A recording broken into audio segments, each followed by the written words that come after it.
హాస్పిటల్స్లో పేషెంట్స్ వచ్చి ఆ పేషెంట్స్ని వాళ్ళు పడే బాధలు, వాళ్లకు డాక్టర్లు చేసే సేవలు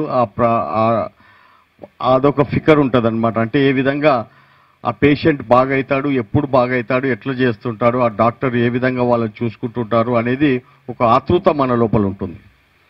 కానీ దానికి విధంగా అస్సలైనది ఏదైతున్నదో కడుపు మంట. మనకు ఆకలి అవుతుంటే వేరే దృష్టి అంతా ఆకలి దిక్కే మలుతుంటుంది.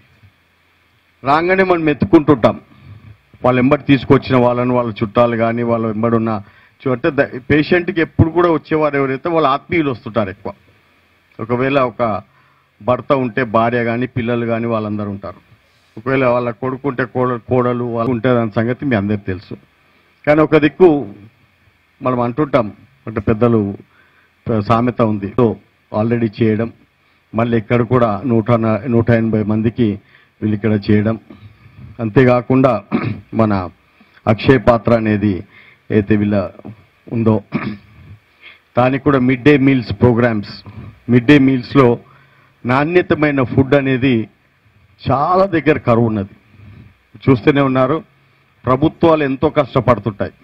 మిడ్ డే స్కూల్స్లో పిల్లలకి ఇవ్వడం అనేది చాలా అరుదు, చాలా గొడవలు అవుతుంటాయి. మేము పొలిటికల్గా మేము చూస్తుంటాం ఏ విధంగా హేరాఫేరీలు చేస్తుంటారో, ఏ విధంగా లారీల కొద్దీ ఈ ఇచ్చిన రైస్ను అవన్నిటిని కూడా బ్లాక్ మార్కెట్కు తరలించడము, ఇవన్నిటిని కూడా మేము చూస్తూనే వస్తున్నాం.